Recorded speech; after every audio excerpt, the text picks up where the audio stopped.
nesse tempo de hoje, a gente tem que tratar aqui de dois conteúdos, tá? Que não são conteúdos extensos para a nossa disciplina, mas que são conteúdos que traz alguns detalhes, traz alguns conceitos que precisam ser observados e que, se bem observados, a gente consegue, né, discernir, a gente consegue entender do que estamos realmente tratando, tá? Eu já vou colocar para vocês aí a projeção, vai aparecer a tela em branco, e vou fazer algumas anotações aqui, de modo que a gente vai tentar compreender o assunto, tá? Então, já deve estar aparecendo para vocês aí a nossa telinha em branco. E aí, o que que basicamente a gente vai fazer agora, tá? O primeiro assunto que a gente vai conversar aqui é sobre formas, tá? Formas de formas de governo, ok? Notem vocês que nas aulas passadas a gente conversou sobre formas de Estado. Nós conversamos sobre federação, sobre Estado unitário, falei rapidamente sobre Estado regional, sobre confederação, né? Mas basicamente a gente centrou aqui o nosso ataque à federação e ao Estado unitário, que são os dois grandes grupos que a gente tem hoje, né? Discussões à parte, acadêmicas, né? Discussões à parte, Estado regional também. Mas notem que lá na forma federativa, tá? Exatamente, Camilo. Notem lá que, sob forma federativa, sob formas de Estado, nós discutimos a divisão espacial do poder. Como o poder ele está organizado dentro, né, daquele determinado território, se é centralizado, se é descentralizado. Né? A gente viu basicamente essas discussões. Na questão daqui de formas de governo também, nós vamos ter dois grandes modelos que expressam essa ideia de formas de governo, tá? Só que, basicamente, o que a gente está querendo saber quando a gente está fazendo essa pergunta? Qual é a forma de governo adotada no país tal? Qual é a forma de governo adotada no Brasil? Qual é a forma de governo adotada na Arábia Saudita? Qual é a forma de governo adotada ali na Inglaterra, né? Então, o que a gente, na verdade, está querendo saber aqui, dentro dessa ideia de forma de governo, é basicamente isso. Opa, vou botar para apagar aqui para não escrever errado, tá? Basicamente, pessoal, o que a gente está querendo saber aqui, quando a gente faz essa pergunta, qual é a forma de governo do país específico, a gente está querendo basicamente saber isso aqui, ó. Como é que se dá o acesso ao poder naquele determinado país, tá? Porque, se vocês perceberem, e eu vou escrever já já aqui sobre o assunto, esses dois grandes grupos, um até eu já falei em aulas passadas, lá na primeira unidade, esse acesso ao poder aqui, ele pode se dar, por exemplo, o sujeito sendo eleito, ele pode se dar, por exemplo, porque o sujeito herdou, né, faz parte de uma família real, né? O sujeito, quando ascende aquele determinado poder, ele pode ter um tempo para ficar lá, né? Outro ele vai ficar lá de modo vitalício até morrer, ou até ser destituído, ou até, de repente, naquele país ter um golpe de Estado. Então, basicamente, o que a gente nota, quando a gente faz essa pergunta de formas de governo, né, a gente está querendo saber exatamente isso. Olha, naquele país, o acesso ao poder, aos cargos públicos, né, ao mandato eletivo, por exemplo, isso se dá de que forma? Se a gente entende os dois grandes grupos, a gente vai perceber que há situações intermediárias também. Não sei se vocês se recordam, falei inclusive agora há pouco, né? Vai estudar formas de Estado, você vai focar em estudar federação, estudar Estado unitário, mas a doutrina coloca modelos intermediários, como é o Estado regional. Tá?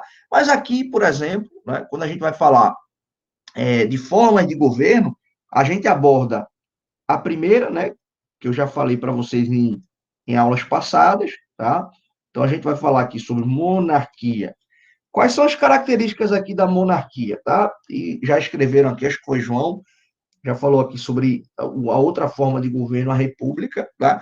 Mas quais são algumas características aqui, basicamente, né, dessa ideia de monarquia? O que a gente tem aqui como característica que eu já, inclusive, falei para vocês? Olha só. Primeiro, existe basicamente o seguinte, tá? Via de regra, na monarquia, aqueles que fazem parte da família real, né, o rei, a rainha, o imperador, o príncipe, né, aqueles que detêm o poder, numa determinada monarquia, assim ocupam ou chegaram àquele poder em razão de terem herdado aquele determinado direito, né? Por isso que se diz que uma das características da monarquia é exatamente a ideia de hereditariedade, tá? Ou seja, o acesso ao poder dentro de uma monarquia se dá de modo hereditário, tá? Deixa eu colocar aqui. Então, a gente escreve, tá? Por que isso? Porque alguém, né, se torna príncipe, se torna rainha, se torna rei, via de regra, em razão de ter herdado isso, né, do seu pai, do seu avô, do seu bisavô, se tem uma família real, se tem uma família que detém o poder naquele país, ok? Então, basicamente aqui, se ascende, né, se chega ao poder em razão de ter herdado, né? Não é eleição, ninguém se torna príncipe, ninguém se torna rei ou rainha ou imperador de um determinado país nesse sistema monárquico porque foi eleito, tá? Via de regra, não é assim que as coisas funcionam, tá?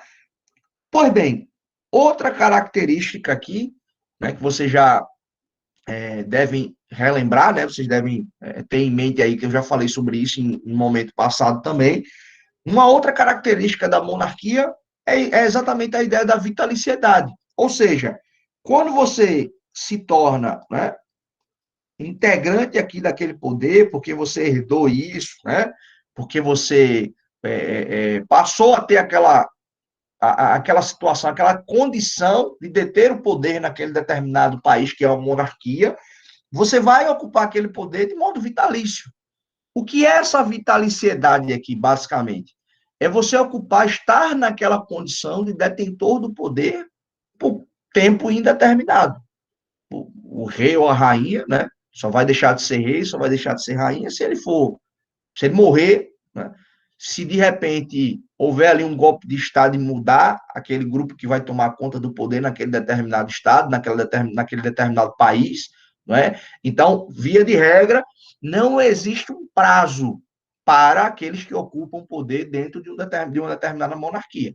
Né? A ideia aqui é exatamente de vitaliciedade, é algo vitalício, até você morrer, basicamente, via de regra, você vai ocupar. Até naqueles casos, por exemplo, em que o rei ou a rainha está muito doente e é afastado ou é afastado, ela não perde a condição, ela só não vai exercer plenamente, ou ele só não vai exercer ali plenamente aquela condição, aquela função, por conta de impeditivos naturais da vida, a saúde, né?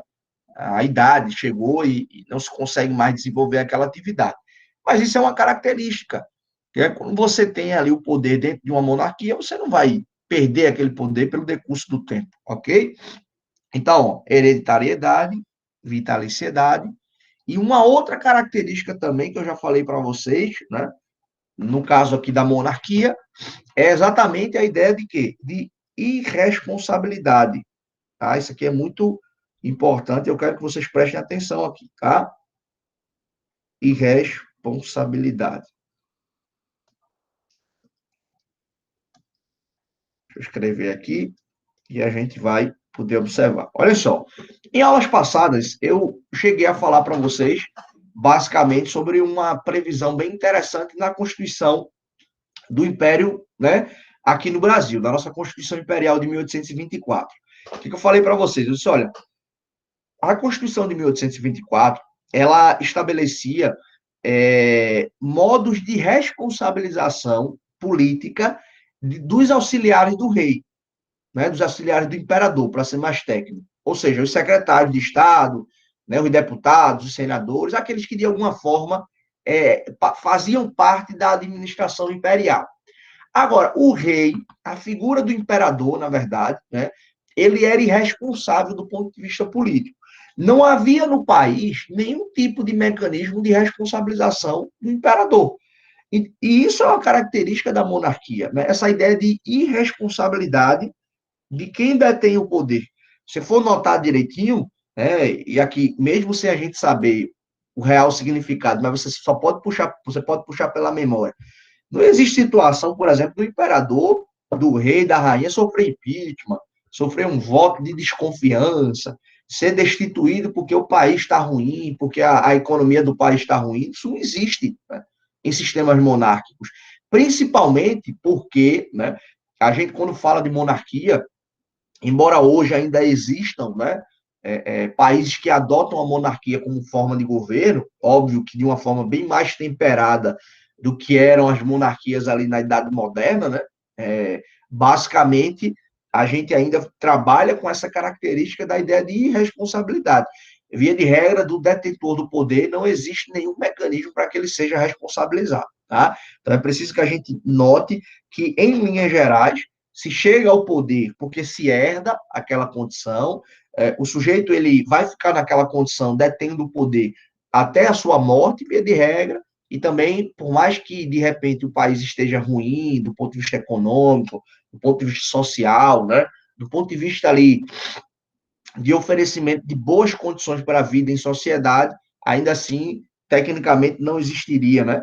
Afinal de contas, vamos olhar para a realidade aqui das monarquias absolutistas, por exemplo, na Idade Moderna. Quem é louco de querer chegar e dizer que o imperador, que o rei precisava ser punido por algo que ele tinha praticado? O Estado sou eu, já dizia a famosa frase, né?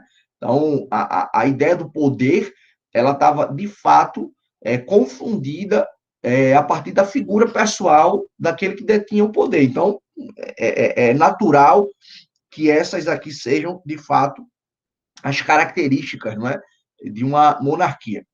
Por outro lado, tá? Por outro lado, a gente tem uma outra forma de governo, que é uma forma de governo que se contrapôs exatamente às monarquias, tá? Essa ideia de república, embora tenha essa obra muito conhecida, né, de a República, né, de Platão, essa não é uma obra que ele está falando lá de república, ele não está se referindo basicamente a esses modelos aqui que a gente está discutindo, né? Isso é uma outra realidade, está olhando a configuração da sociedade onde ele vivia, que não se confunde tecnicamente, é isso aqui que a gente está falando. Mas a república, nos moldes do que a gente está falando aqui, com essas características que eu vou enumerar, né, a partir de agora, um fenômeno, digamos assim, relativamente recente, que se confunde, inclusive, com o advento do Estado moderno. Né? A Revolução Francesa, quando rompe com o regime de monarquia absolutista lá na França, ela implanta exatamente o quê? Uma república democrática. Né? Então, olha aí, a ideia de república. Né? O que ela tem de contraponto aqui com a ideia da monarquia. A primeira característica aqui, que é exatamente contraponto, né? Lembrando que basicamente é o seguinte: quando a gente quer saber o que é uma forma de governo, a gente está querendo observar como é que se dá o acesso ao poder naquele determinado país. Então, aqui, ó, naturalmente, se o país é uma república, se adota essa forma de governo república aqui, o que é que esse país vai ter, pessoal? Ele vai ter um modo de se chegar ao poder. É exatamente, ó, pela via eletiva, né? Ou a chamada eletividade. Basicamente é o seguinte, né? Para você se tornar presidente, para você se tornar governador, para você se tornar deputado, para você se tornar senador e etc e tal, o que, que você precisa ter? Você precisa ter votação, você precisa ser votado. Então, num contexto aqui, eu volto já já. Deixa eu só avançar aqui, que eu faço o conflito novamente quando eu chegar aqui na República, que eu vou falar sobre isso, tá? Segura um pouquinho aí, que já já eu falo sobre isso. Então, veja, num contexto aqui de república, né, para se chegar ao poder, você precisa ser votado. Então, uma das características aqui da república é exatamente a eletividade. Você tem eleições periódicas, em que você pode escolher os seus representantes, né? Você pode ir lá na votação e depositar sua confiança, dizer em quem você confia, em quem você quer que ocupe aquele determinado mandato, né? Em quem você quer ali que lhe represente naquele contexto, naquela determinada república. Então, isso é uma característica, a realização de eleições dentro de um contexto aqui, numa ideia de república, tá? Então, basicamente, essa é a característica, a eletividade que se contrapõe aqui à ideia de hereditariedade. Uma outra característica aqui na República, né, que se contrapõe à ideia de monarquia, é exatamente o seguinte: você ocupa aquele determinado cargo, aquele determinado espaço de poder de modo temporário, ou seja, a ideia de temporariedade. Viram há pouco?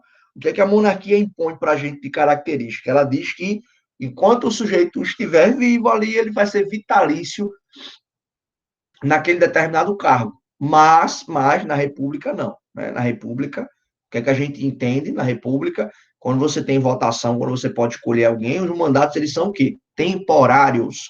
Tem países, por exemplo, pessoal, que adotam 5 anos do mandato presidencial, né?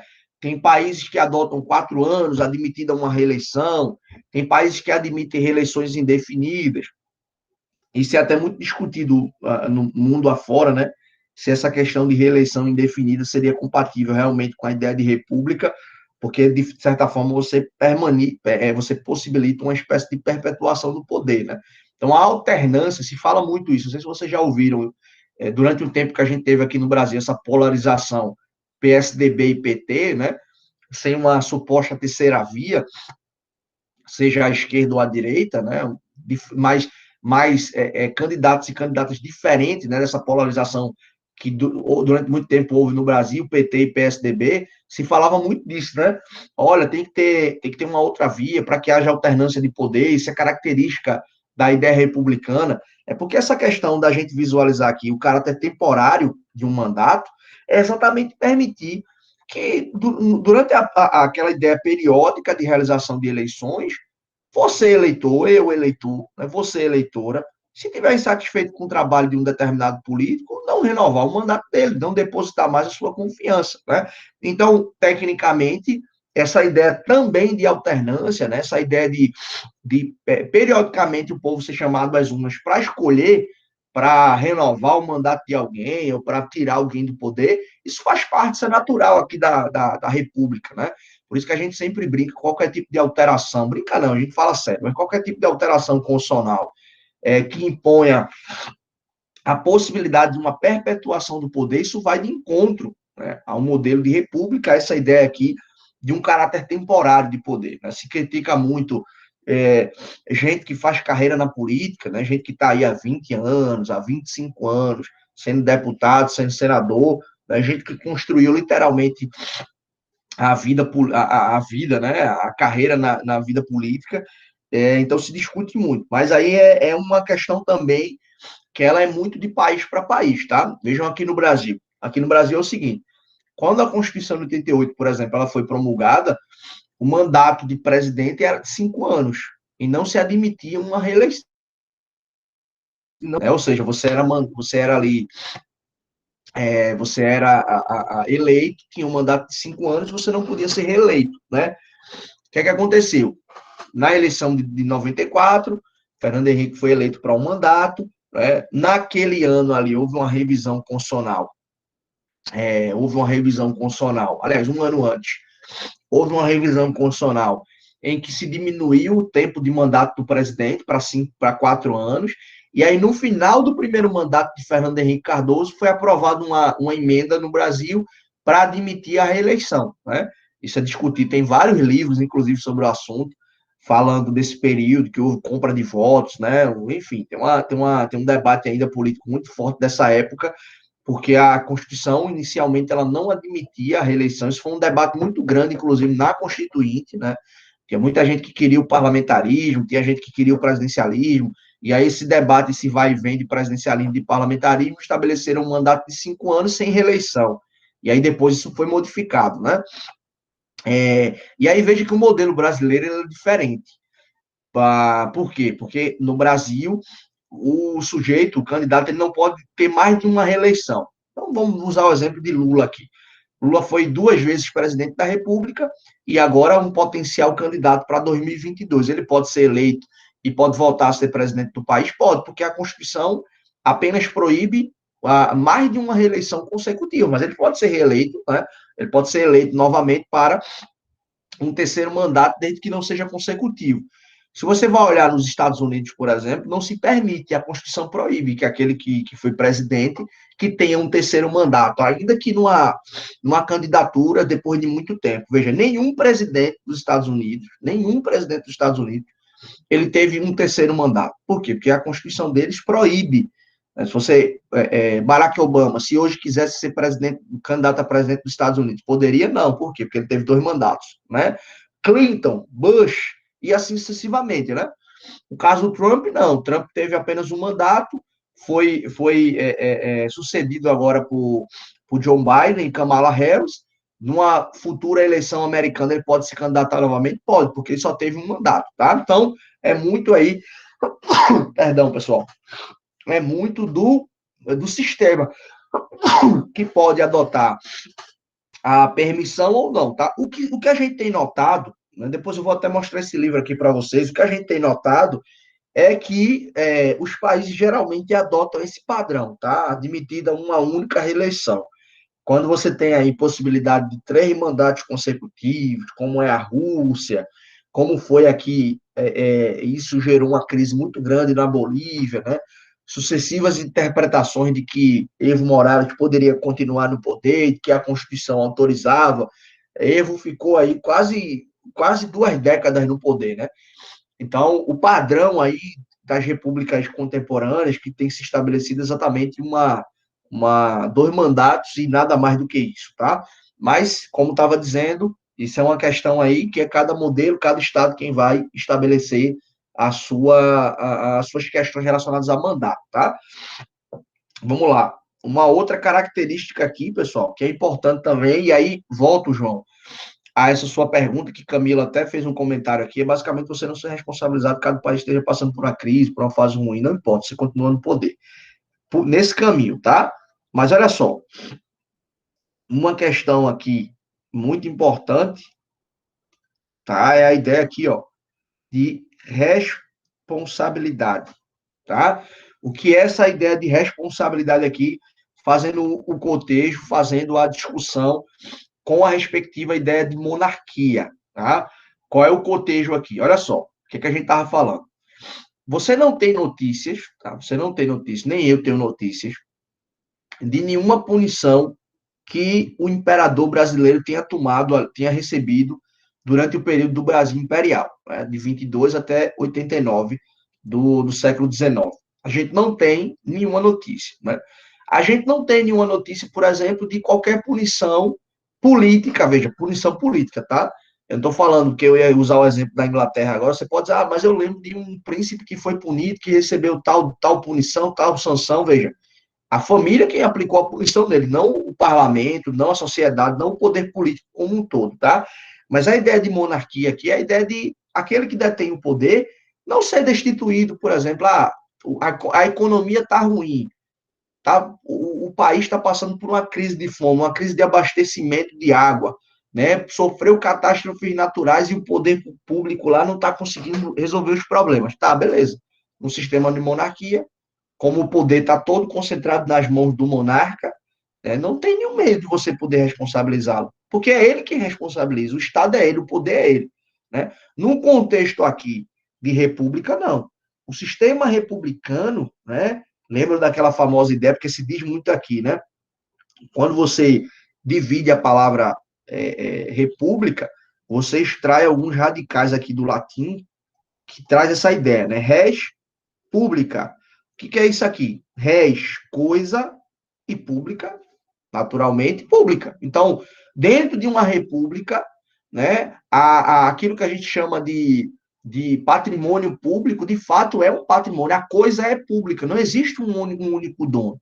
Né? Todos nós somos donos aqui, dentro de uma ideia de república, óbvio, né? Aquela ideia, todo mundo é dono, ninguém é dono, ninguém vai tomar conta. É por isso que existe uma administração pública, administrar a coisa pública, tá? Então, dentro de uma república, aquele que mal administra a coisa pública, aquele que se utiliza, por exemplo, né, desses patrimônios aqui, podem sofrer punições ou sanções em decorrência da malversação do dinheiro público, em decorrência aqui de terem obtido, por exemplo, o cargo ou o mandato para obtenção de determinadas vantagens. Né? Então, dentro desse contexto aqui de república, você tem inúmeros mecanismos aqui, né, para trazer uma responsabilidade política, tá? Uma responsabilidade aqui administrativa, né? Por exemplo, lembram aí da ideia da Comissão de Ética e Disciplina da Câmara e do Senado, que pouca gente é punido lá, mas existe, né? Comissão de Ética e Disciplina na Câmara e no Senado, que é aquilo. Parlamentar quebrou o decoro, ele pode sofrer, pode ser cassado, ter um mandato cassado. A casa pode cassar o mandato, pode tirar, pode abreviar o mandato de um dos seus. Exemplo recente aí, de uma figura bem conhecida, Eduardo Cunha, né, que teve seu mandato cassado.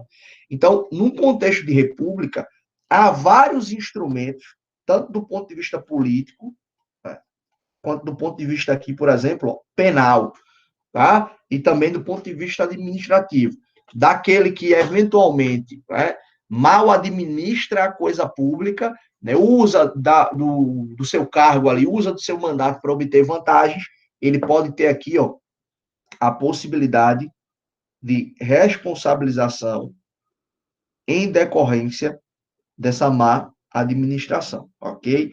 Então, notem aqui que isso é uma característica natural da república e da monarquia, ok? Então, basicamente, como eu estava dizendo para vocês, ainda a monarquia ela é uma forma de governo hoje já em extinção, né?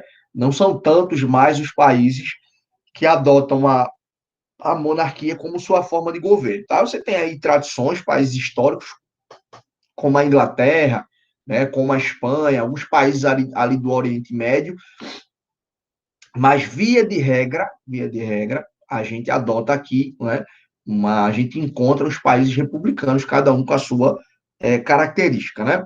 Aqui no Brasil, vamos olhar a nossa realidade para a gente poder discutir. Naturalmente tivemos, né, uma monarquia no contexto do Brasil Império, dali para frente nós adotamos sempre, em tese pelo menos, né, a forma de governo republicana. Óbvio que há muitos problemas, a gente, desde a história do Brasil, desde a formação da nossa sociedade, né, vários sociólogos, vários historiadores sempre narram isso, a gente sempre teve problemas, né, da coisa pública se confundir com interesses pessoais e de alguém tentar obter ou tentar ocupar um mandato eletivo, tentar ocupar um cargo público exatamente para tentar, de alguma forma, fazer daquilo dali um meio de obtenção de vantagem. Né? Infelizmente, a gente tem aí modos viciados, modos aí que são deturpados dentro desse contexto de república. Mas, ainda assim, partamos do pressuposto que a república é um modo, né, de responsabilização do agente público, daquele que ocupa poder. Tá? Então, aqui no Brasil, por exemplo, o presidente pode sofrer impeachment, o agente público comum pode sofrer uma ação por uma lei de improbidade administrativa, pode ser denunciado por um crime que ele cometeu, do ponto de vista administrativo, a atuação do parlamento aí nas comissões de ética e disciplina, né?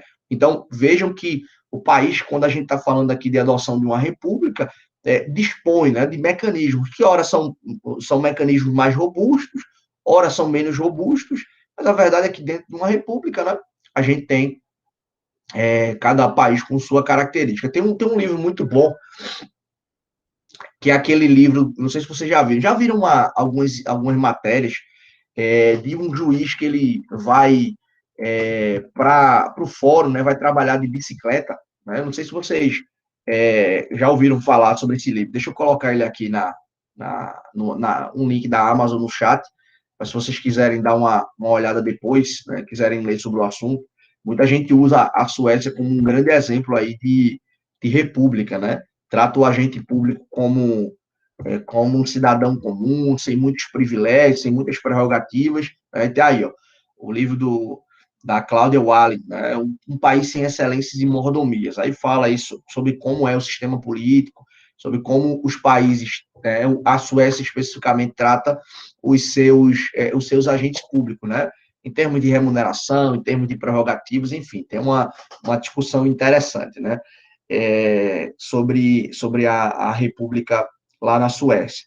E aí, como eu estava dizendo, né, via de regra, os países adotam como forma de governo, né, a república, com uma outra variação, e um outro país tem uma outra característica que aí a gente precisaria levar em consideração, tá? Então, via de regra, quando a gente está falando de forma de governo, eu quero que vocês prestem atenção comigo aí, tá? Quando a gente está falando de forma de governo, a gente está falando exatamente, ó, do modo como se chega ao poder. Tá? O acesso ao poder aqui, o acesso é basicamente através de eleição, ou é porque fulano herda aquela condição. Né? O acesso, o tempo em que vai se ficar naquele poder é um tempo indeterminado, ou há um mandato ali, né? Um tempo, há um elemento temporário aqui de ocupação daquele poder. Então, basicamente, a gente tem esses dois conflitos. Olha só, como eu estava dizendo, o Brasil foi monarquia no Império e se tornou república a partir de 1889. De lá para cá, a gente sempre teve essa questão da república, né?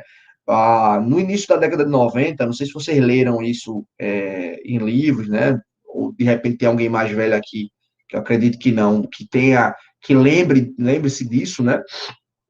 Eu, por exemplo, não lembro, eu era muito novo, em 93, houve um plebiscito aqui no Brasil, né? Houve um plebiscito aqui no Brasil, para que nós escolhêssemos se nós iríamos continuar um país república ou se voltaríamos a ser uma monarquia. Veja, isso existiu no Brasil, viu? Década de 90, a Constituição foi promulgada, tá?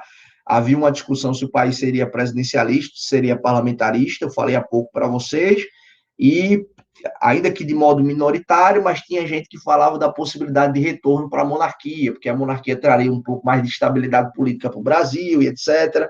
E aí se falava em o Brasil continuar sendo uma república ou se nós voltaríamos a ser uma monarquia, tá? A Constituição de 88, qual foi a opção que ela fez? Se você abrir o artigo 1º da Constituição, você vai ver a República Federativa do Brasil. Então, claramente, né, a nossa Constituição ali, ela fez a opção pela forma o quê? Pela forma republicana de governo, tá? Nós adotamos ali o sistema presidencialista também, e daqui a pouco eu vou falar sobre isso, mas né, ainda assim, a Constituinte fez essa escolha, mas entregou para o povo que desse a palavra final. Então, em 93, houve uma consulta popular através de um plebiscito para que o povo escolhesse: vamos continuar república ou vamos voltar a ser monarquia? Vamos continuar um país presidencialista ou vamos voltar a ser, ou vamos ser parlamentarista, né? Eu ia falar voltar a ser porque ali em 61 até 63, né, um pouco antes da ditadura militar, o Brasil foi um país parlamentarista, né? Quando Jânio Quadros renunciou, a imposição dos militares ao poder constituído era que nós nos tornássemos um país parlamentarista, porque isso, de alguma forma, iria diminuir os poderes de João Goulart. Então, João Goulart ia ter uma função muito limitada, e isso ali abrandaria, né, acalmaria os nervos ali dos militares para que não houvesse um golpe, etc. Mas em 93, em 63, acabou que o Brasil retornou para o presidencialismo, e ali, dali para frente, sucederam inúmeros embates, inúmeras discussões, inúmeros elementos de instabilidade que culminou no 31 de março de 64. Né? Mas o Brasil, em algum momento, foi parlamentarista. Na época do Império, se falava também de uma monarquia parlamentarista, né? Porque nós tivemos ali sucessivas formações de gabinetes, num contexto em que o Império estava sendo abalado por inúmeros movimentos de insurgência, né? Movimentos ali de independência na época do Império. Então, esse sistema aí também foi adotado. Então, vocês já percebem, né? Que há uma relação aqui entre monarquia e parlamentarismo, em república e sistema presidencialista, enfim. Mas a gente vai tentar discutir aqui, como próximo tópico, exatamente esse sistema de governo, para a gente entender um pouquinho essas discussões, tá? Então, olha aqui, ó, forma de governo. Nós já vimos monarquia, já vimos república, tá? Característica aqui bem interessante para a gente poder notar. O que a gente vai fazer agora? Próximo elemento aqui que a gente vai discutir são os sistemas, tá? Sistemas de governo, ok? Helder, quando você falou de formas de Estado, você disse que era divisão espacial de poder, não é? Como o poder está distribuído dentro daquele território. Quando você falou de forma de governo, você falou de acesso ao poder, né? Quando você está falando aqui de sistemas de governo, o que é que você está querendo explicar? O que você está querendo mostrar? O que é que a gente precisa saber? Quando você pergunta assim, qual é o sistema de governo do Brasil? Aí você, o Brasil é presidencialista. Por que o Brasil é presidencialista, né? Qual é o elemento caracterizador aqui? O que é que mostra, né? O que é que traz a diferença aqui de um sistema para o outro, tá? Então, o que eu quero que vocês prestem e levem em consideração aqui? Prestem atenção e levem em consideração. Existe uma característica, né, ou existe uma informação principal aqui que leva a gente a compreender se o país é presidencialista, se o país é parlamentarista, qual é a característica principal que eu preciso levar em consideração? Olha só, dentro desse sistema aqui, né, sistemas de governo, o que é que eu preciso saber? Eu preciso entender, né, eu preciso entender aqui como é que se dá a relação entre legislativo e o poder executivo, ok? Essa é a informação principal que eu preciso saber. Eu preciso saber como é que se dá a relação entre o poder legislativo e o poder executivo. Por que eu preciso saber isso? Porque dependendo do sistema, eu tenho uma relação, né, de independência, ou seja, cada um dentro da sua competência, dentro da competência prevista pela Constituição, né, cada um, digamos, no seu quadrado, né? Então, dependendo do regime, dependendo do sistema, então eu vou levar em consideração se há uma independência, o executivo atua simplesmente porque a Constituição lhe atribui competência, e o legislativo também atua de acordo com a competência que a Constituição lhe dá, ou se há uma relação mais próxima, mais íntima entre o sistema, né, entre o poder legislativo e o poder executivo. Então, olhar dependência ou independência é o que vai me explicar, em maior ou em menor medida, essa ideia aqui do sistema, né, de governo, se legislativo aqui e executivo são dependentes ou se eles são aqui interdependentes, tá? Vamos lá. Primeiro sistema aqui que a gente precisa levar em consideração, ok? Sistema parlamentarista ou parlamentarismo, ok? Qual é a característica aqui do parlamentarismo, tá? Ou do sistema parlamentarista? Qual é o principal ponto aqui que a gente precisa levar em consideração? Vamos para cá. Olha só. Primeira questão aqui é a seguinte, né? Dentro da administração pública, quando a gente olha o governo, quando a gente olha o poder, né? Existem dois conceitos aqui, basicamente, que vocês precisam notar comigo, ok? Primeiro, né, existe a figura do chefe de Estado, ok? A figura do chefe de Estado. E existe também a figura aqui, ó, do chefe de governo, ok? Helder, qual é a diferença de quem é chefe de Estado para quem é chefe de governo? Olha só, o chefe de Estado, pessoal, é aquele que vai representar o país num plano internacional. Sabe aqueles eventos da ONU, né? Da Organização Mundial da Saúde, do Conselho de Segurança, né? Da Corte Interamericana, esses organismos internacionais em que os países são representados. Pois bem, quando um país envia o seu representante máximo, tá? Eu quero que só vocês acompanhem só o conceito, tá? Não imaginem demais, porque as informações elas vão se conectar. Mas quando um país ele é representado no plano internacional pela figura máxima daquele país, nós vamos chamá-lo de chefe de Estado, né?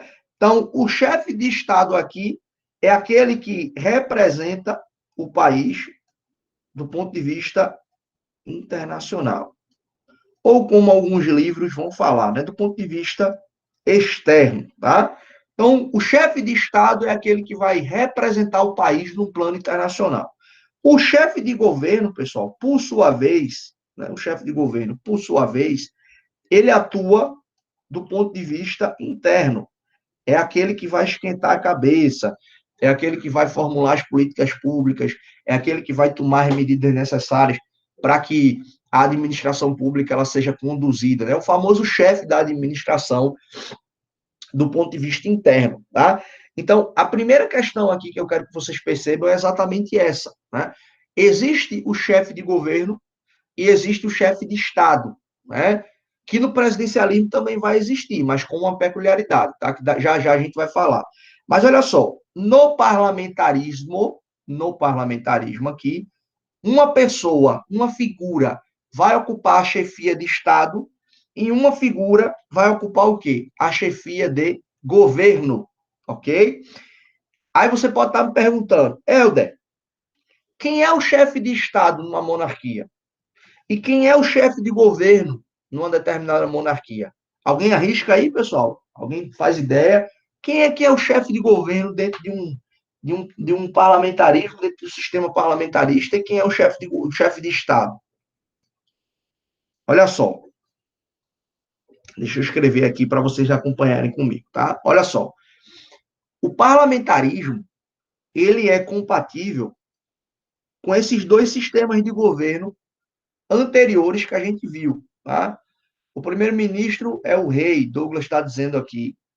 Olha só, o parlamentarismo, presta muita atenção no que eu vou dizer agora, tá? O parlamentarismo, ele é compatível, com a república, tá? E ele é compatível com a monarquia. Então, eu posso ter tanto uma monarquia parlamentarista quanto quanto um parlamentarismo republicano ou uma república parlamentarista, tá? Não são modelos aqui excludentes. O parlamentarismo é um sistema de governo que se acomoda dentro de dentro de uma república ou dentro de uma monarquia, tá certo? Aí a pergunta que fica, né? Quem é o chefe de Estado dentro de um sistema parlamentarista? Aí a pergunta que você vai ter que fazer depende, Helder. Depende se a monarquia se é uma monarquia parlamentarista ou se é uma república parlamentarista. Por que isso, pessoal? Por que isso? Porque olha só, o chefe de Estado aqui pode ser o rei, né? Pode ser a rainha, no caso da Inglaterra, por exemplo. Se o país é uma monarquia, se o país é uma monarquia, né? Parlamentarista. Só que o chefe de Estado, né, via de regra, também, se for, né, uma, um parlamentarismo republicano ou uma república parlamentarista, eu posso ter quem aqui como chefe de Estado dentro de um parlamentarismo? Vê só que interessante, né? Você acha que a figura do presidente é só dentro do presidencialismo? Você está muito enganado, tá? Aqui, quando começam a aparecerem as questões conceituais que podem levar a gente a ter dúvida, tá? Mas vamos lá. Um chefe de Estado num parlamentarismo pode ser o presidente, ok? Pode ser o presidente. Ele vai ser aqui, ó, presidente dentro de uma república parlamentarista. Esse presidente aqui, ele é o quê? Ele é eleito, ok? Ele é eleito. Só que notem, tá? Numa república parlamentarista, mesmo existindo um presidente, ele tem poderes limitados, tá? Do ponto de vista interno, são poucos os poderes de um presidente no parlamentarismo. Ele, na verdade, tem aqui funções e tem competências internacionais, de ser chefe de Estado apenas, de ser, digamos, um elemento de equilíbrio. Tá? Muita gente fala isso. O parlamentarismo, por fazer essa diferença entre chefe de Estado e chefe de governo, ele faz existir aqui a figura de um presidente ou de um monarca que está fora das batalhas e das quinzilhas políticas cotidianas. Então, há um elemento aqui, de certa forma, de estabilização, né? Que está fora das discussões e que pode, de alguma forma, tentar ser um elemento de equilíbrio, né? Ter um elemento ali de discussão, de tentar apresentar, de ser a figura que vai tentar apresentar uma solução para aquele problema, ok? Então, no parlamentarismo, eu posso tanto ter aqui uma monarquia parlamentarista quanto uma república parlamentarista, né? Quando eu tenho uma monarquia parlamentarista, o chefe de Estado vai ser exatamente o rei, a rainha, o monarca daquele determinado país, né? Se for uma república parlamentarista, aí a gente vai ter uma eleição, vai ser o presidente, mas esse presidente aqui, tá? Não confundam com a figura do presidente no sistema presidencialista. E já já a gente vai ver qual é a diferença, né? Mas o presidente no sistema parlamentarista ele tem poderes limitados, ele atua muito mais no plano externo do que interno, tá? Você pode perguntar, Helder, dá um exemplo aí de uma república parlamentarista, tá? A gente pode citar aqui Portugal, por exemplo, né? A gente pode citar a França, embora já já eu vou trazer uma discussão doutrinária também sobre isso, tá? Embora se discuta que Portugal e França não sejam tecnicamente países parlamentaristas, mas sejam países semi-parlamentaristas ou semi-presidencialistas. Daqui a pouco eu vou falar um pouquinho sobre isso também. Mas a verdade é que, num sistema parlamentarista, seja ele monárquico ou republicano, o chefe de Estado pode ser o rei ou a rainha, né? Ou também a gente pode ter a figura aqui do presidente que é eleito, tá certo? Agora vamos lá. E quem é o chefe de governo no sistema parlamentarista? Quem é esse chefe de governo? É aquele, pessoal, que literalmente vai colocar a mão na massa e que vai administrar o país. Que vai aqui basicamente fazer o quê? É quem vai ali, ó, administrar a coisa pública, quem vai tomar as decisões econômicas, políticas, né? É quem vai apresentar o programa de governo e que vai implementar. Então, o chefe de governo, no parlamentarismo aqui, ele tem várias nomenclaturas que a gente de vez em quando ouve por aí, né? É o chanceler, o primeiro-ministro, o premier, né? São nomes distintos, mas basicamente é para exprimir a mesma figura, tá? Então aqui, ó, a gente pode ler, no parlamentarismo aqui, né? No parlamentarismo aqui, a gente tem o primeiro-ministro, né? A gente tem aqui basicamente, né? A figura do premier, a gente vai ouvir assim, né? Teve a chanceler, né, alemã, que recentemente estava bastante em evidência, né? A Angela Merkel, é uma figura bem conhecida também dentro da Alemanha, tá? Então, olha aqui, ó, chanceler, né? Então, essas são as expressões que aparecem aqui dentro do sistema parlamentarista. O chefe de Estado vai ser um presidente eleito, né? Vai ser um monarca, dependendo se for uma monarquia, né? Mas o chefe de governo, aquele que vai atuar do ponto de vista interno, aquele que vai literalmente ser o administrador da coisa pública do ponto de vista interno, ele pode ser chamado de primeiro-ministro, de premier, de chanceler, tá? A pergunta que não quer calar, basicamente é a seguinte: como é que o sujeito se torna chefe de governo no sistema parlamentarista? Como é que o sujeito chega a ser primeiro-ministro, premier aqui, ou chanceler? Alguém faz ideia? Alguém tem alguma indicação? Alguém tem uma ideia de como alguém se torna primeiro-ministro? Lembram daquela figura icônica, né? Silvio Berlusconi, na Itália. Como é que aquele indivíduo se tornou primeiro-ministro na Itália? Né? Como é que as coisas funcionam? Na Espanha, por exemplo, que é um país parlamentarista, né? Como é que se torna primeiro-ministro, né? Na Espanha? Como é que se torna primeiro-ministro ali no sistema parlamentarista? Lucas está dizendo, por indicação, Lucas está dizendo, se torna líder do partido da coalizão. É o presidente quem indica. Camila, segura esse teu comentário aí, viu? Esse teu comentário é muito bom. Vamos lá. Via de regra, quem indica o primeiro-ministro é isso aqui, ó. É o parlamento. Ok? Então, a indicação para se tornar primeiro-ministro num país parlamentarista sai exatamente de quem? Do parlamento. Isso gera uma situação aqui que é a seguinte, não é? Quando o próprio parlamento ele indica alguém para se tornar chefe de governo, para ser premier, para ser primeiro-ministro, chanceler, independente de como se chame, o próprio parlamento ele tem aqui a preocupação e ele tem o interesse de que aquilo dê certo. Afinal de contas, o parlamento indica quem? Quem é a figura que geralmente o parlamento vai indicar? Né? É alguém que faz parte do partido que tem o maior número de cadeiras no parlamento, da coalizão majoritária, né, por assim dizer.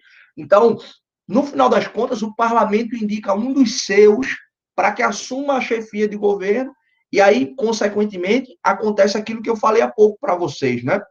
No sistema parlamentarista, há uma interdependência maior do executivo com o legislativo. Porque o chefe de governo, ele é, do ponto de vista interno, a figura máxima do Poder Executivo. Mas para que ele continue lá enquanto primeiro-ministro, ele depende de quê? Ele depende do apoio do parlamento. Né? É por isso que há, no sistema parlamentarista, né, aquela ideia do voto de desconfiança. O modo de você retirar alguém, né, de tirar o primeiro-ministro lá do cargo, né, é exatamente aplicando o voto, ou em alguns países se chama moção, né? Aqui, ó, voto de desconfiança ou de confiança, dependendo aí da leitura que você vai fazer de qual país vai tratar sobre isso a título de Constituição, tá? Então, pode ser voto de confiança, voto de desconfiança. Deixa eu apagar, colocar um pouquinho mais para a esquerda, porque aí eu consigo escrever tudo, basicamente. Então, por isso que eu falei há pouco, tá? No sistema parlamentarista, a relação executivo e legislativo, ela é mais intensa, ela é mais próxima, porque o chefe de governo, ele sai do parlamento, o parlamento é quem indica, e ele vai continuar lá enquanto chefe de governo, né? Ele vai continuar lá enquanto o parlamento continuar apoiando. Porque se ele está descumprindo, né? Aqui, ó, voto de desconfiança. Se ele está descumprindo a política, né, o programa de governo que foi previamente aprovado para que o parlamento o indicasse, se a economia está ruim, se está tendo protesto contra ele, etc., o que é que o parlamento vai fazer? Destituir ele e colocar outro no lugar. Mas, via de regra, a manutenção de um indivíduo enquanto chefe de Estado, enquanto chanceler, né, vai depender do apoio do parlamento. Então, o parlamento é o sustentáculo aqui desse indivíduo, tá? Essa é a raiz, esse é o DNA do parlamentarismo. Esse comentário que você fez aqui, Camila, ele é muito interessante, porque quando você diz assim, é o presidente quem indica. Então, eu tenho um país em que o presidente foi eleito, né? Em que o presidente foi eleito e ele vai indicar o primeiro-ministro. Há quem diga, né, e tem países que são assim, né, que o presidente vai indicar o primeiro-ministro. Há quem diga que esses países não são parlamentaristas puramente, não, pelo menos uma versão tradicional, né, uma versão inicial ali do parlamentarismo. Essa ideia de não ser o parlamento quem vai indicar o chefe de governo, e sim o presidente eleito, tornaria aquele país não um sistema parlamentarista propriamente, mas um sistema semi-parlamentarista ou semi-presidencialista, tá? Então, o que a gente vai notar aqui, e essa informação ela vai chegar também, eu vou falar isso já já para vocês, a ideia basicamente aqui é que o sistema ele vai dialogar, né? Você vai ter uma divisão de responsabilidade, porque o parlamento ele também se responsabiliza por eventualmente existir ali uma má condução das políticas públicas ou da economia. Então, há países, por exemplo, Camila, né, e aí se fala também dessa ideia de semi-presidencialismo, o semi-parlamentarismo, em que o presidente ou o monarca, né, pode destituir o parlamento diante de uma situação ruim como essa. Aconteceria basicamente o seguinte: se o parlamento aplicar um voto de desconfiança no chefe de governo, no primeiro-ministro, né, o monarca ou o presidente, né, que é o chefe de Estado, pode também destituir o parlamento e convocar novas eleições. Ou seja, haveria aqui uma repartição de responsabilidade. Se o parlamento está dizendo que o primeiro-ministro está ruim, beleza, o povo vai dizer se o parlamento está desenvolvendo um bom trabalho também. Então, isso depende muito do país, né? Isso aqui é um assunto basicamente de engenharia institucional, de engenharia constitucional. Tem um livro muito bom, depois, se vocês tiverem interesse, tá? De lerem a respeito desse assunto, que eu acho que é um dos melhores assuntos da engenharia, né? Um dos melhores assuntos do direito público, do direito constitucional, da teoria do Estado, que é exatamente essa ideia de como os estados vão tratar, né? O seu modelo, né, os seus arranjos institucionais, da chefia de Estado, da chefia de governo, e assim sucessivamente. Então, tem um livro do Giovanni Sartori, chamado Engenharia Constitucional, que é um livro muito, muito, mas muito bom, tá? Que vale muito a pena. Se vocês, o Giovanni Sartori é um dos melhores autores aí na história assim, moderna, né? Aliás, contemporânea, da teoria do Estado, então ele escreve muito bem sobre o assunto. Esse livro dele, Engenharia Funcional, ele fala de diversos países, de diversos modelos, né? de diversos sistemas, como é que os sistemas tratam dessa relação executivo e legislativo, tá? Mas notem aqui que, via de regra, esse primeiro-ministro ele sai exatamente do parlamento. Então, é o parlamento quem dá a indicação, e se as coisas não estiverem funcionando lá com o primeiro-ministro, o parlamento pode destituí-lo e colocar alguém no lugar. Então, em tese, uma crise aqui política, ela é resolvida de modo até mais tranquilo, né? Porque no presidencialismo, se você quiser tirar o presidente, você tem que fazer o quê? Você tem que destituí-lo e aplicar um voto de desconfiança. Você tem que destituí-lo através do impeachment, né? No parlamentarismo, não. O voto de desconfiança é por uma razão política. Né? Ah, tá ruim. A economia tá mal. Né? Não está cumprindo o programa de governo. O que é que o parlamento faz? Você está administrando mal, sai e bota outro no lugar. Né? Tem inúmeros artigos, Camila. Inclusive, eu vou passar um mais tarde. Nem se preocupe. Eu vou passar um texto mais tarde sobre o assunto. Tá? Quando eu for postar essa aula aqui, eu vou postar um texto de apoio, de aprofundamento lá. Mas tem inúmeros trabalhos sobre o assunto. Esse é um dos temas mais discutidos, né? Que a gente visualiza sobre o tema em si, tá? Mas notem basicamente, tá? Notem basicamente que essa é uma noção geral do sistema parlamentarista. Há mudanças, tá? Então eu posso ter tanto uma monarquia parlamentarista, quanto eu posso ter aqui uma república parlamentarista, tranquilo? Então esse é o primeiro parâmetro aqui para a gente levar em consideração. E aí, opa, acabou aqui até lembrando. Deixa eu abrir mais algumas aqui para a gente poder fazer algumas anotações, tá? E aí, o que, que a gente tem aqui, o que, que a gente precisa levar em consideração? O próximo grande sistema de governo aqui que a gente precisa observar é exatamente o quê? O presidencialismo, que também tem as suas características gerais, que a gente vai discutir, tá? Lembrando bem, o que a gente está fazendo aqui, o que eu estou tentando mostrar para vocês, tá? É que há características gerais desses sistemas de governo, mas a relação do ponto de vista prático, o conhecimento, o aprofundamento sobre o assunto, é aquela ideia também que eu já falei sobre separação dos poderes. Cada país tem a sua realidade, tem o seu modo de arranjo, tá? Aqui sobre presidencialismo, por exemplo, né? Aqui na América Latina, a gente usa o Brasil como exemplo de estudo sobre presidencialismo, porque a gente ainda fala aqui de presidencialismo de coalizão, não é? A gente tem aqui na América Latina um debate chamado de hiperpresidencialismo, tá? Então, há discussões, há nomenclaturas que estão tratando de fenômenos e de manifestações distintas, tá? Mas o presidencialismo, que inclusive surge nos Estados Unidos, é um modelo majoritário aqui na América Latina, né? A América espanhola e a América portuguesa, no caso, mais especificamente o Brasil, né, adotaram o sistema presidencialista. Né? O Brasil se explica porque na época em que proclamamos a República havia uma influência muito grande, né, do pensamento americano, já formado, eram 100 anos, né, de pensamento americano, quando o Brasil proclamou a sua República, e muita gente daqui, inclusive o Rui Barbosa, já tinha estudado, já tinha lido e era um dos admiradores da doutrina americana, e ele é um dos influenciadores da confecção da Constituição Republicana de 1891, e a gente traz o presidencialismo para cá.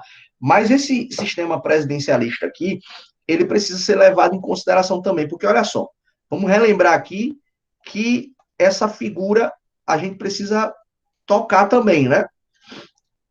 Chefe de Estado, né? Chefe de Estado, né? E chefe aqui, ó, de chefe de governo. Então, vamos ver basicamente como é que essas chefias aqui, elas são desenvolvidas no âmbito do presidencialismo, tá certo? Mas eu quero fazer o seguinte, porque eu tenho algumas informações aqui para tratar que são bem importantes. Eu queria dar um intervalinho de 10 minutinhos mesmo, tá? Porque a gente começou um pouquinho mais tarde. Eu vou só pegar um cafezinho aqui, 10 minutinhos a gente retorna para a gente poder seguir até o final da aula e fazer as abordagens aqui, tá? Então vamos dar um intervalinho, pegar um café, vamos embora, João. 9h21 eu vou ligar a câmera aqui e a gente retorna para poder dar sequência aos nossos estudos, tá certo? Pegar o cafezinho, tomar nossa água, daqui a pouco a gente retorna.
Simbora. Todo mundo aí? Boa. Vejam, a gente vai continuar falando aqui sobre presidencialismo, né? Na verdade, a gente vai entrar em presidencialismo aqui e eu preciso falar para vocês basicamente o seguinte, tá? Olhem só. Quando eu escrevi aqui, quando eu escrevi aqui sistemas de governo, eu falei assim, olha, eu quero entender como é que se dá a relação legislativo e executivo dentro de um determinado arranjo institucional, tá? Então, ficou claro aqui que quando eu expliquei para vocês sobre o parlamentarismo, o que é que a gente notou? A gente notou que há uma interdependência entre legislativo e executivo, né?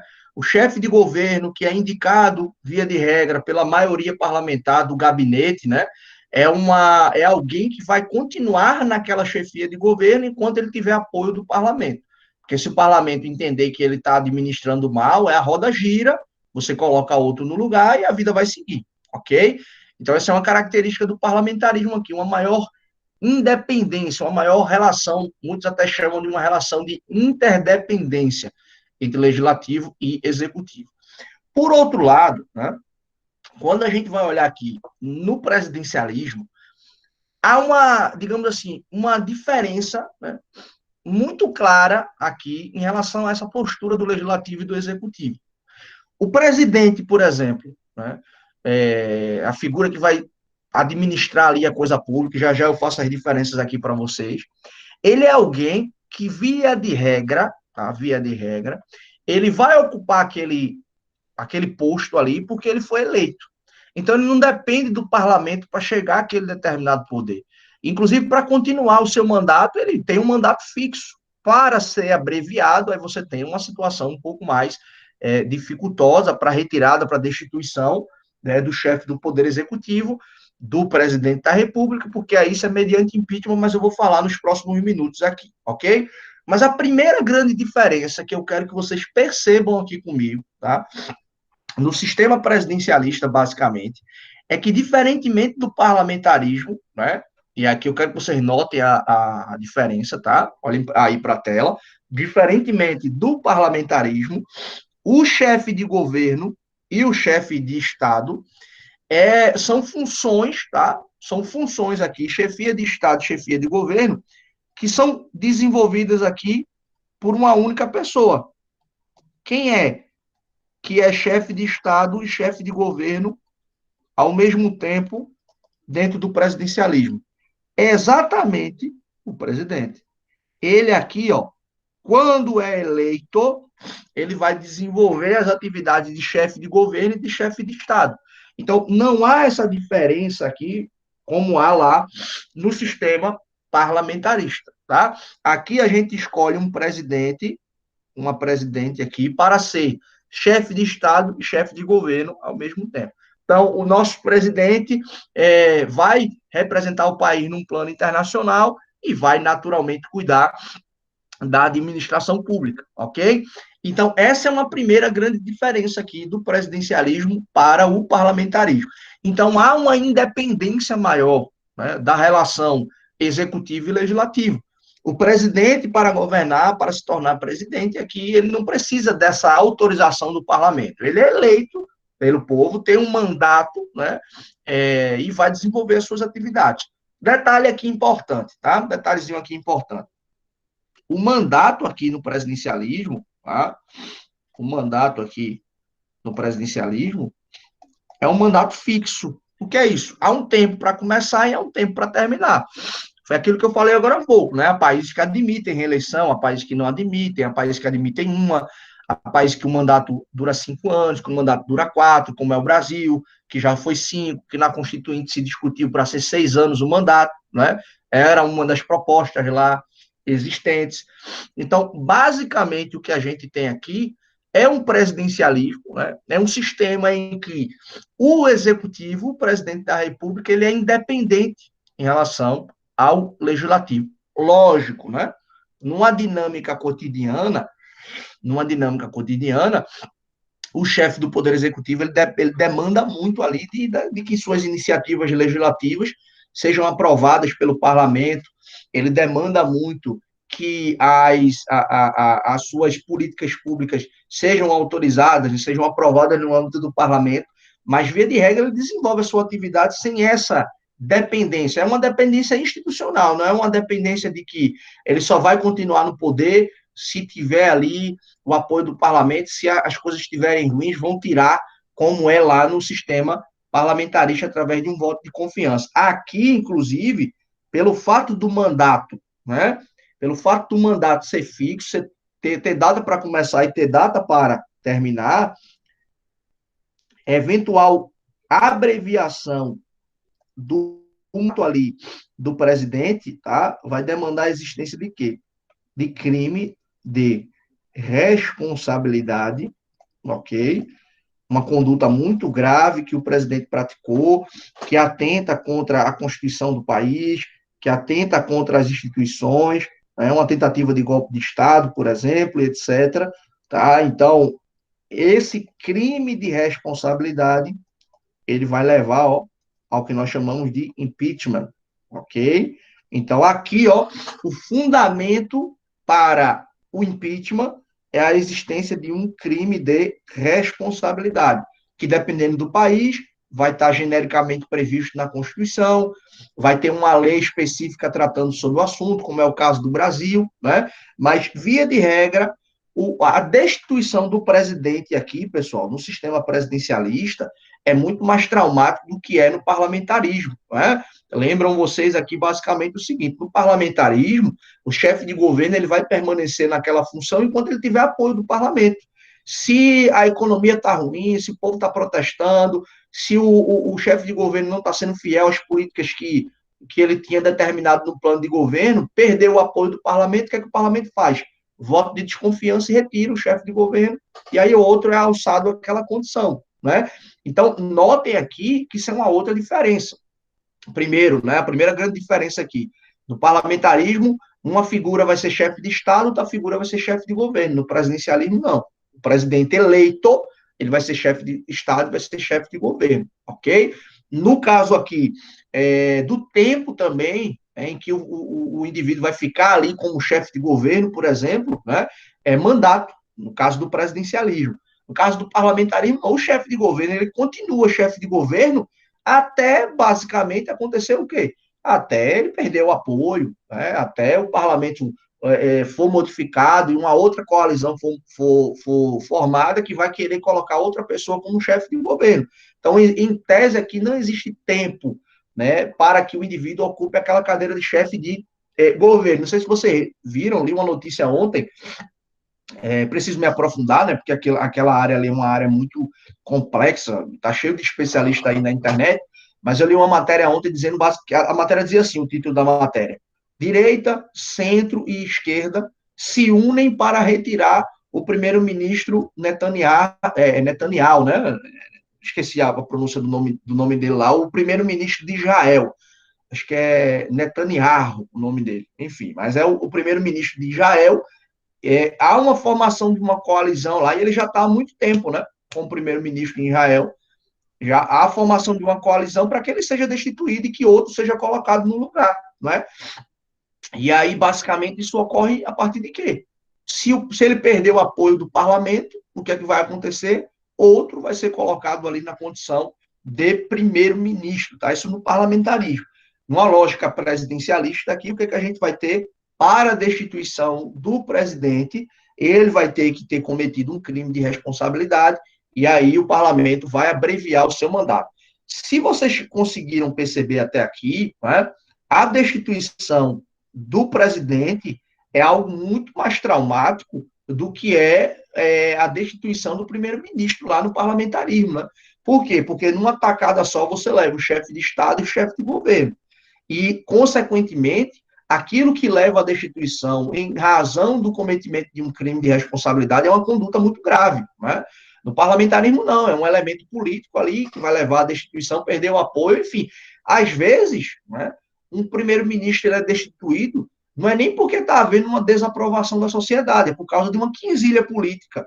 né? Ou seja, é algo dentro do próprio parlamento que leva à destituição do chefe de governo. Então, o reflexo disso, de repente, na sociedade é muito menor do que a destituição de um chefe de governo. Então, vocês estão vendo aí as quinzilhas políticas, os debates, a instabilidade que a gente vive desde o impeachment de Dilma, né? Muito discutido, enfim, e essa aula aqui não é um momento para discutir detalhes, porque vocês vão ver isso lá em Direito Constitucional 2, quando forem discutir poder executivo no Brasil, vocês vão entrar nas hipóteses de crime de responsabilidade, etc., mas vocês já vão chegar lá sabendo quais são as diferenças aqui, o que basicamente funciona, qual é a dinâmica de cada poder, ok? Então, essa é a lógica do presidencialismo. Você tem o chefe de Estado, chefe de governo, ser um único indivíduo que é eleito para um mandato fixo e a sua destituição aqui decorre eventualmente de quê? De um crime de responsabilidade, uma conduta gravosa, tentatória ali à Constituição, que vai levar à destituição ali do respectivo chefe de governo barra chefe de Estado, ok? E aí a questão que é uma discussão intermediária, né, que vale a pena a gente travar aqui sobre o assunto, né? Qual é a discussão aqui intermediária sobre o assunto? Se fala muito hoje desse sistema híbrido, né? Um sistema misto aqui, né? Um semipresidencialismo, um semiparlamentarismo. Então, eu estou até com um livro aqui que eu quero mostrar para vocês, né? Do professor Marcelo Leonardo, estão vendo aqui. É um livro que é uma pergunta, né? Ele propõe aqui uma mudança do sistema no Brasil e ele faz uma pergunta, né? Semipresidencialismo no Brasil, por que não? Ele parte aqui do pressuposto de que a França hoje, para muita gente, é parlamentarista, né? Mas ele parte do pressuposto de que a França é um sistema semipresidencialista. E o que é que os autores levam em consideração aqui, tá? Olha só, o que é que eu falei há pouco? Né? Qual é a diferença de ser chefe de Estado para ser chefe de governo, basicamente?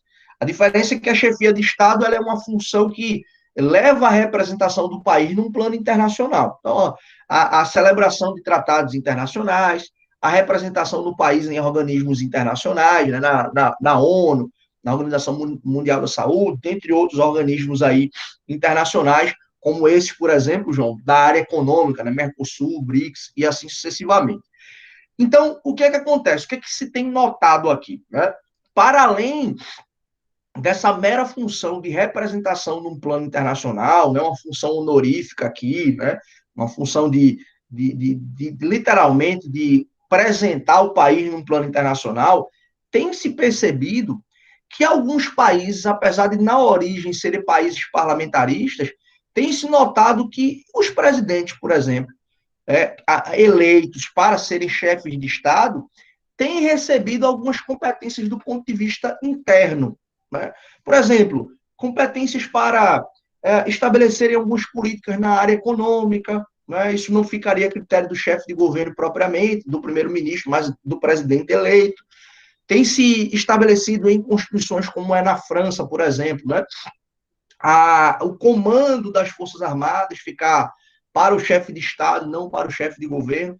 Então, a gente tem percebido, de alguma forma, né, uma mudança para além de um mero mecanismo aí, digamos, de um padrão, né, desde a origem, o sistema parlamentarista é assim, o sistema presidencialista é assado, quando, na verdade, você tem mudanças significativas, não é? Então, tem se percebido isso, esses países que têm mesclado um pouco de características parlamentaristas e presidencialistas, e aí tem se formado esse sistema que tem se chamado aí de sistema semi-presidencialista ou semi-parlamentarista, né? Teve uma proposta aqui no Brasil, e esse livro é pautado nessa proposta, né? Em 2016, mais ou menos ali, no auge da crise política, com o impeachment de Dilma e etc., se falou da possibilidade de se implantar um regime híbrido aqui no Brasil, e a gente tinha aí as figuras que liderariam, né, a chefia de governo no país, seria exatamente Renan Calheiros e Eduardo Cunha à época, né? Vejam como estaríamos bem servidos aí de primeiros ministros, né?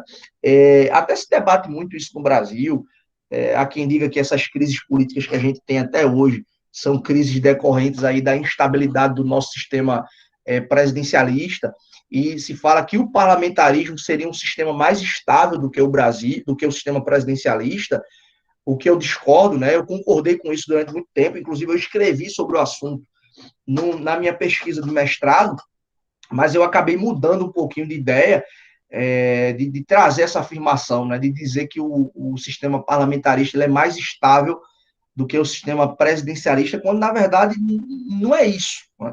Não é esse o fator determinante de dizer que um país ele é mais estável ou ele é menos estável em razão do sistema de governo, né? Se é presidencialista ou se ele é se ele é parlamentarista ou se ele é presidencialista. Por quê?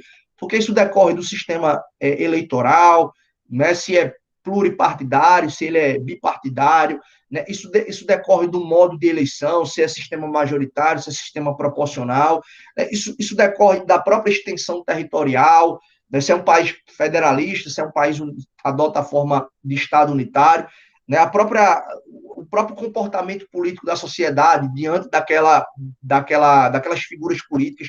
Então, não é por si só dizer se o país é presidencialista ou parlamentarista que você vai trazer estabilidade. Por quê? Citei para vocês na primeira parte da aula o exemplo de Silvio Berlusconi. A Itália, vez ou outra, passa por crises e mudanças sucessivas de gabinetes, né? Recentemente, em 2019, por conta da crise lá na Espanha com a Catalunha, com movimentos emancipatórios, problemas com a economia, já dentro ali do contexto de Europa, de União Europeia, etc., o parlamento da Espanha foi destituído também. Então, isso não quer dizer absolutamente nada. Óbvio, né? A gente vive num contexto de América Latina que adota o sistema presidencialista majoritariamente, que são países muito instáveis, né?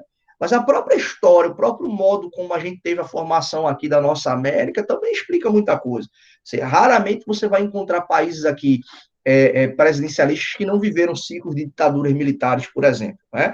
Então, isso é um fenômeno muito nosso aqui da região, né, da América, discutir, e a gente tem outras feições aqui. Então, não é preto no branco, né? Não é você simplesmente dizer, olha, o parlamentarismo é mais estável do que o presidencialismo. Não é isso, tá? Existem muitos fatores que explicam o sistema parlamentarista ser mais estável num determinado país e ser menos estável em outro país, e muitos elementos explicam o porquê do presidencialismo ser mais estável num país em detrimento de outro país. Não é tão simples assim, tá? E como eu estava dizendo para vocês, o sistema presidencialista, ele se impõe também, né? A realidade do país uma característica que chama atenção. Vejam o que eu falei no início, né? A partir de uma lógica bem tradicional. Qual é a resposta básica que você precisa dar quando você é questionado? Qual é o sistema de governo de um determinado país? Ah, é presidencialista ou é parlamentarista? E por quê? Ah, porque no parlamentarismo tem uma dependência maior entre executivo e legislativo, e no presidencialismo, em tese, não tem. Isso no Brasil recebe uma outra forma de se debater. Tá? Vou até mostrar um livro para vocês aqui, que eu recomendo demais, tá? Se você é um livro, pessoal, que mesmo vocês estando agora no início do curso, vocês teriam um aproveitamento assim de 100% se fizessem a leitura desse livro, que é esse aqui, que é uma obra clássica, tá? No Brasil, de um sociólogo bem conhecido na ciência política e no direito também, né? Sérgio Abranches, que ele trata de um fenômeno no presidencialismo brasileiro que ele vai chamar de presidencialismo de coalizão. Olha só que situação aqui, né? Mais um caldo aqui nesse debate. Ele escreveu um artigo que se tornou clássico, né, na ciência política, na sociologia e no direito no Brasil, em 87, 88, exatamente quando o Brasil estava criando quando o Brasil estava criando a Constituição, tá? Quando o Brasil estava criando a Constituição de 88, ele escreveu um texto analisando como era que estava sendo montado aqui o sistema de governo no Brasil. Como é que seria a relação executivo e legislativo? E aí ele disse, olha, o tipo de presidencialismo que a gente vai adotar é um presidencialismo de coalizão. O que seria esse presidencialismo de coalizão na visão dele aqui?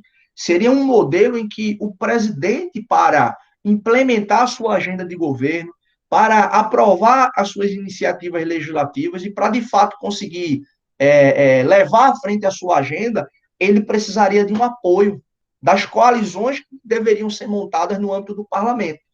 Principalmente por conta desse modelo que a gente tem no Brasil, que é um modelo de multipartidarismo, né? Nós temos vários e vários partidos políticos. Então, o que é que o presidente precisa fazer? Ele precisa dialogar com várias coalizões para que ele monte o seu apoio e consiga implementar a sua vontade. Isso é o quê? Isso é muito parecido com a lógica parlamentarista, não é? Então, ele chama isso daqui de presidencialismo de coalizão. Esse texto dele, escrito ali no contexto de criação da Constituição de 88, virou um clássico, né? Virou um clássico no Brasil. Todo mundo que escreve sobre o assunto fala, cita o trabalho dele. E aí, em 2018, por ocasião dos 30 anos da Constituição Federal de 88, ele escreveu o livro revisitando o texto dele. Ele disse, olha, 30 anos depois, né, da minha escrita, de eu falar sobre presidencialismo de coalizão, ele traz uma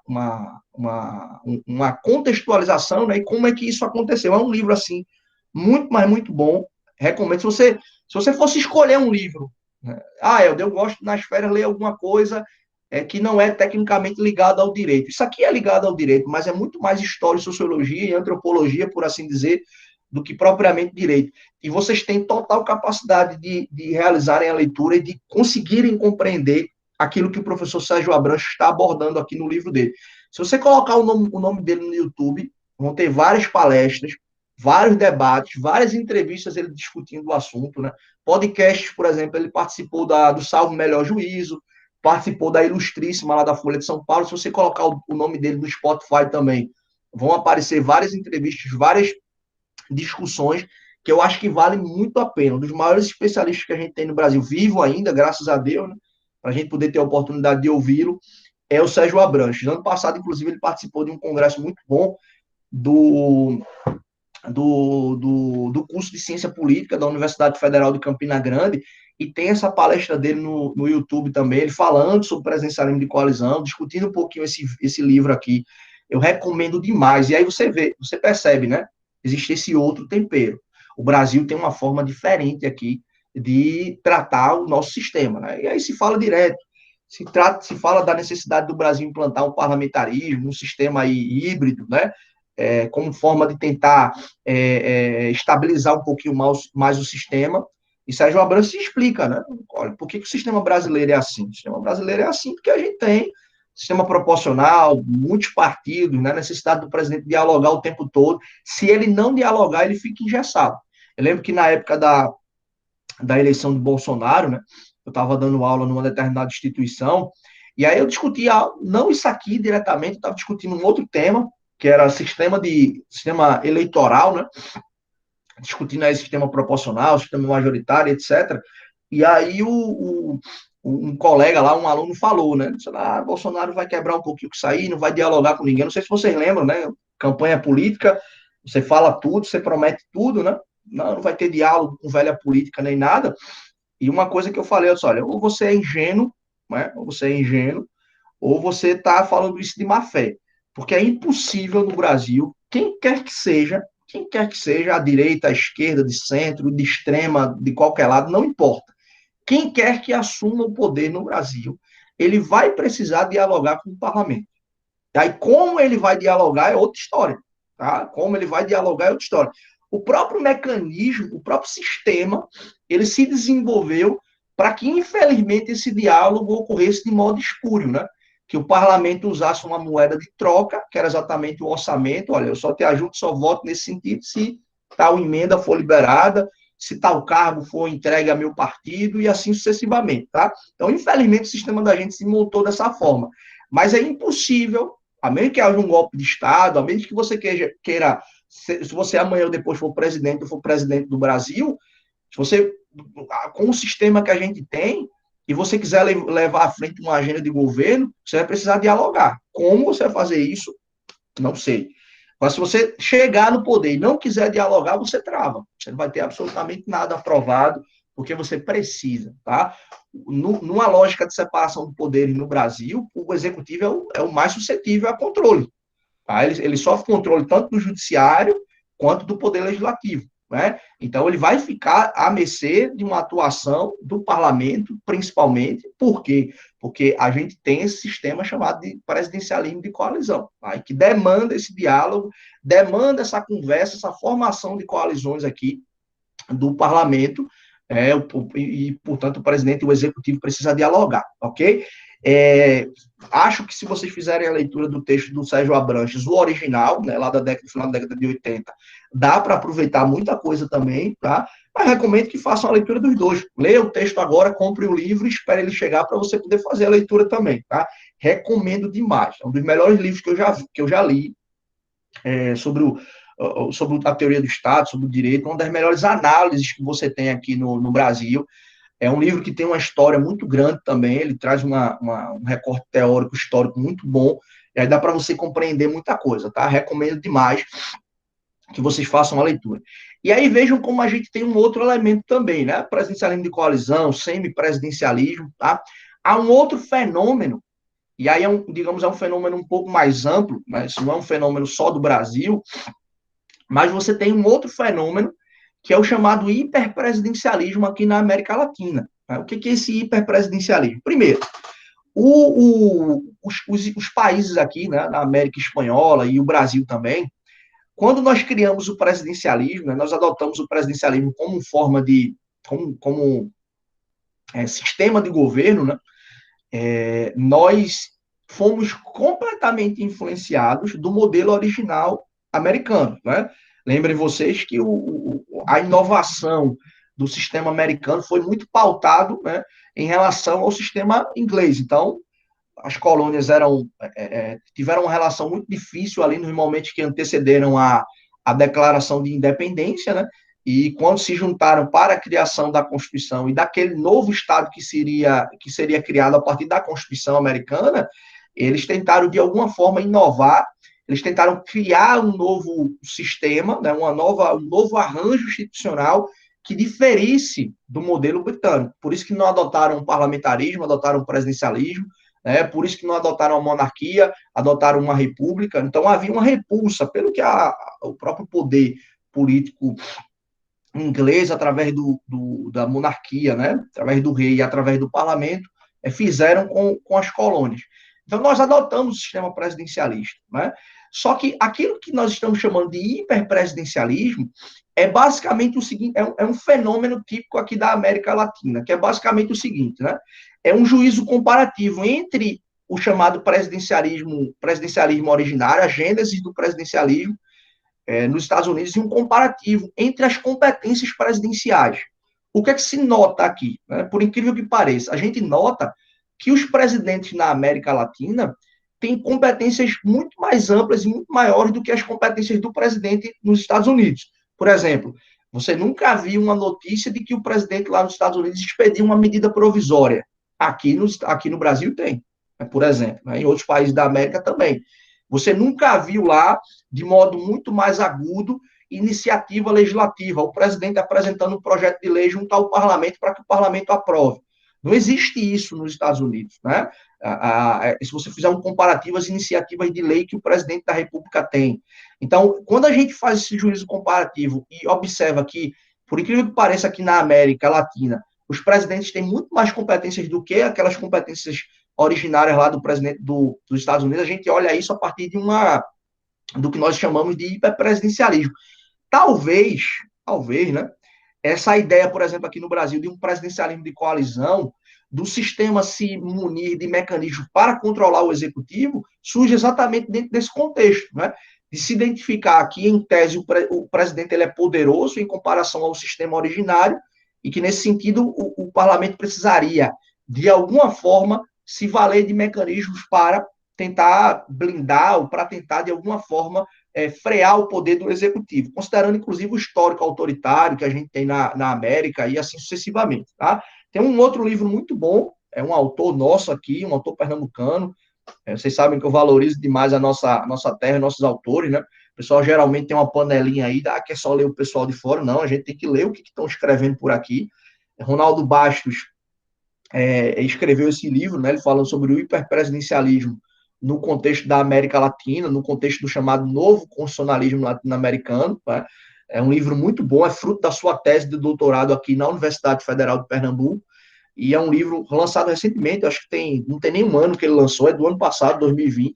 É um livro muito, muito bom também. É um livro que complementa, inclusive, esse do Sérgio Abranches, né?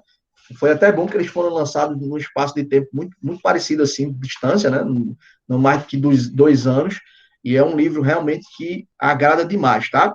Então, Ronaldo Bastos aqui, ó, O Hiperpresidencialismo no Novo Constitucionalismo Latino-Americano. Esse livro aparece em promoção direto na editora Lumen Iuris, principalmente quando ele, de um ano para o outro, quando eles mudam de catálogo.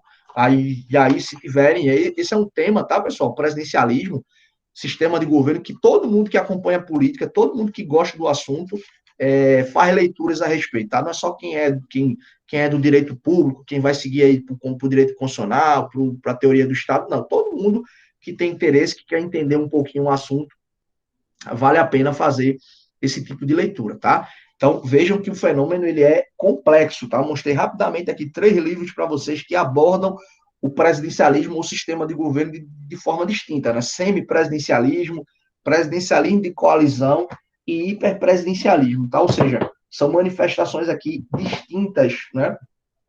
Sobre o fenômeno específico de sistema de governo.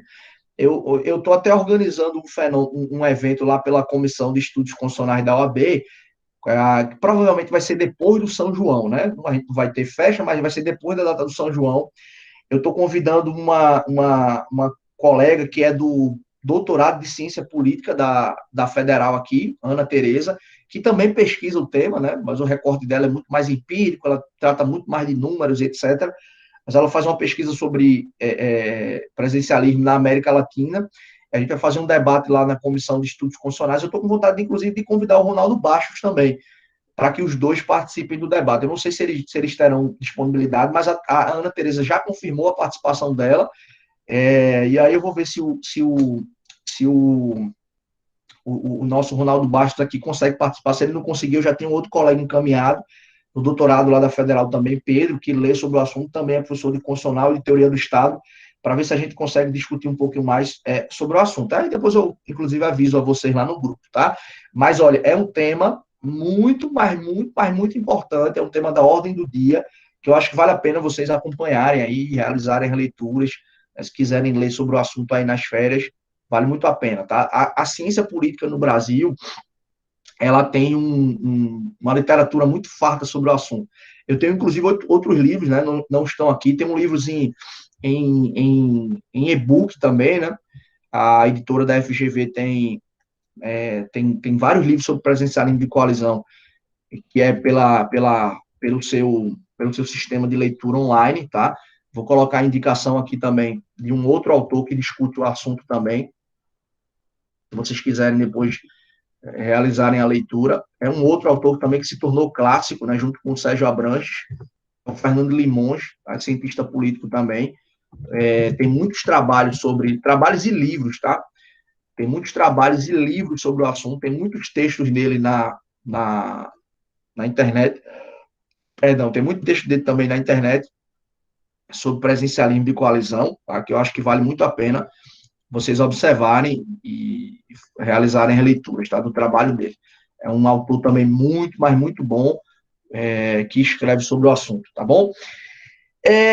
Tranquilo, pessoal, vocês conseguiram entender até aqui, pelo menos as características iniciais, o que difere o presencialismo do parlamentarismo, tudo tranquilo, tudo bom, né? Então, eu acho que a gente consegue, né, no essencial, dar esse start aí para vocês pensarem no assunto, para vocês entenderem essa dinâmica, tá? Quando você vai ler essa questão sobre presencialismo, sobre parlamentarismo, há muitos elementos aqui por trás, o modo de responsabilização política, né, o modo aqui, basicamente, de relação executivo-legislativo, né, o sistema, né, que elege ali, o sistema pluripartidário, bipartidário, isso é um elemento aqui que explica muita coisa, né, formação do orçamento. Então, não é um tema que se resolve num único ponto, numa única disciplina. Vocês vão entender a dinâmica do presidencialismo até quando chegarem no sistema, quando chegarem à formação do orçamento, né? Vocês vão levar em consideração isso daí, então vale muito a pena vocês realizarem leituras sobre o assunto, tá? Deixa eu parar de gravar aqui, porque aí a gente termina a administração do conteúdo e depois eu disponibilizo para vocês.